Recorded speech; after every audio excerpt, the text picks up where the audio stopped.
چینی اختیار کرو گے اتنا ہی زیادہ امت کی اصلاح سے مایوس ہو جاؤ گے.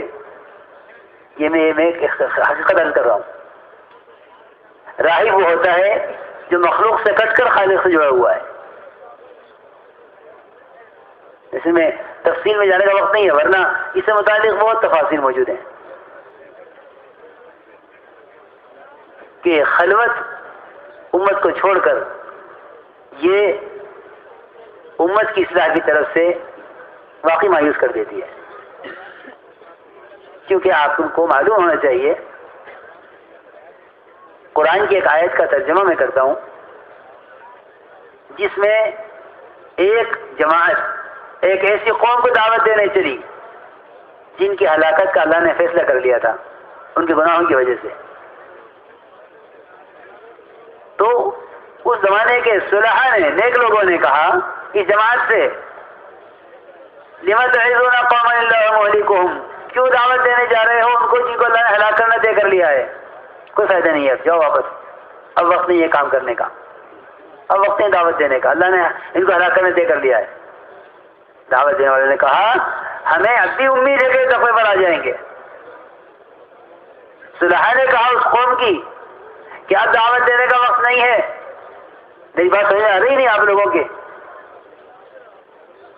نہیں سمجھانے کے لیے میں نے قرآن کی آیت پڑھی ہے. یہ امت کے درمیان گھسنا اور اختلاط یہ ہدایت کی امیدیں پیدا کرنے والا عمل ہے، اور خلوت اعتزال یہ امت کی اصلاح سے مایوس کرنے والا عمل ہے. میں سچی کہہ رہا ہوں. راہب نے کہہ دیا صاحب، راہب اسی کو کہتے ہیں جو مخلوق کو چھوڑ کر محض خالق کی عبادت میں مشغول ہو جائے اور مخلوق سے منقطع ہو جائے، اسی کو راہب کہتے ہیں. راہب نے کہا تمہاری توبہ قبول نہیں ہو سکتی، اس نے اس کو بھی قتل کر دیا، کیونکہ بندے کی توبہ اور اللہ کے درمیان کوئی حائل نہیں ہو سکتا. خیر فکر کہ 100 پورے ہو گئے، اب کیا کروں؟ ایک عالم سے ملاقات ہوئی. عالم سے کہا کہ حل من توبۃ، کیا میری توبہ قبول ہو سکتی ہے؟ عالم نے یہ نہیں کہا کہ تمہارے اندر ندامت ہے، توبہ ہے، اپنے گناہ پر آئندہ نہ کرنے کا پختہ ارادہ ہے، تم واپس چلے جاؤ، اللہ معاف کر دیں گے. میری بات توجہ سے سننا. یہ نہیں کہا جاؤ اپنے گھر، اللہ معاف کر دیں گے. بھائی ایک آدمی گناہ کر کے توبہ کر رہا ہے، ندامت ہے، آئندہ نہ کرنے کا پختہ ارادہ ہے، کافی ہے.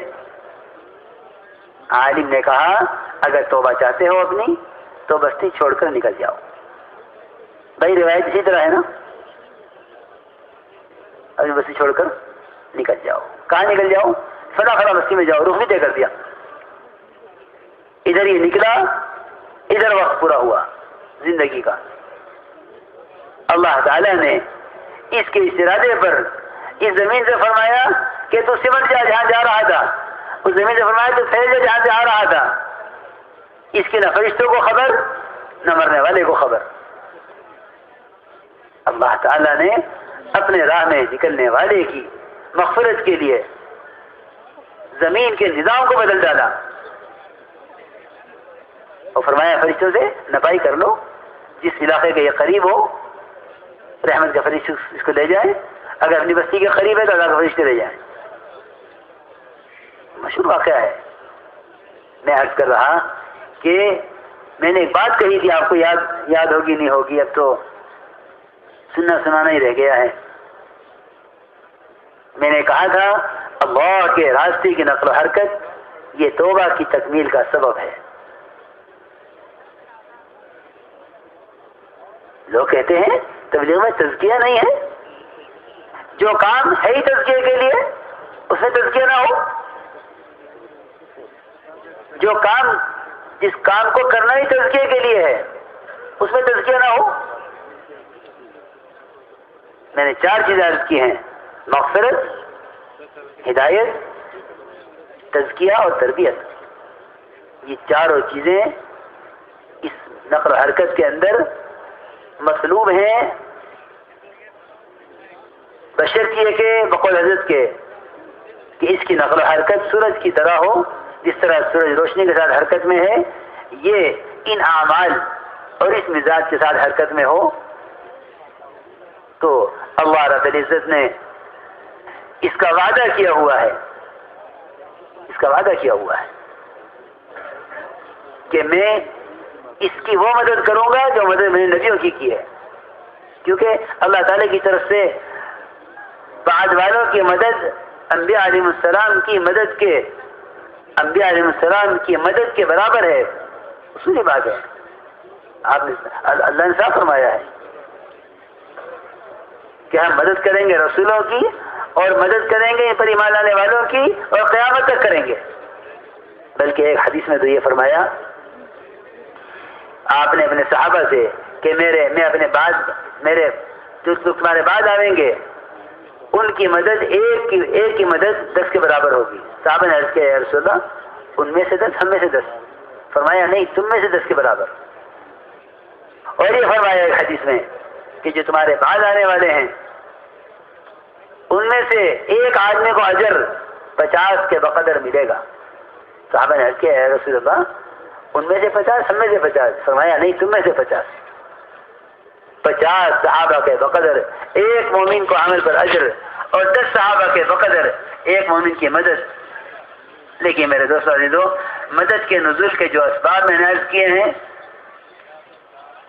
کہ اپنی زندگیوں کو سنت کا پابند اور تابع اس طرح کر دو کہ ایک ضرورت بھی خلاف سنت اگر ہو جائے تو اپنے آپ کو ملامت کیا کرو، ہاں یہ تم نے کیا کیا، ہاں یہ تم نے کیا کیا، یہ سنت کے مطابق کیوں نہ ہوا۔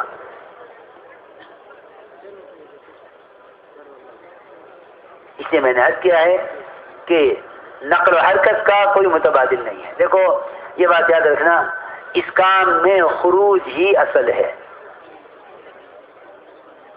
اس کام میں خروج ہی اصل ہے۔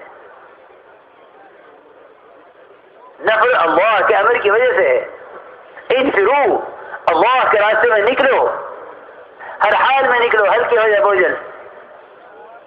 صحابہ کرام فرماتے ہیں کہ اس آیت نے ہمارے سارے آزار ایسے ختم کر دیے کہ کوئی راستہ ایسا باقی نہیں چھوڑا جس سے ہم یہ کہہ دیں کہ یہ وجہ میرے نہ نکلنے کی ہے۔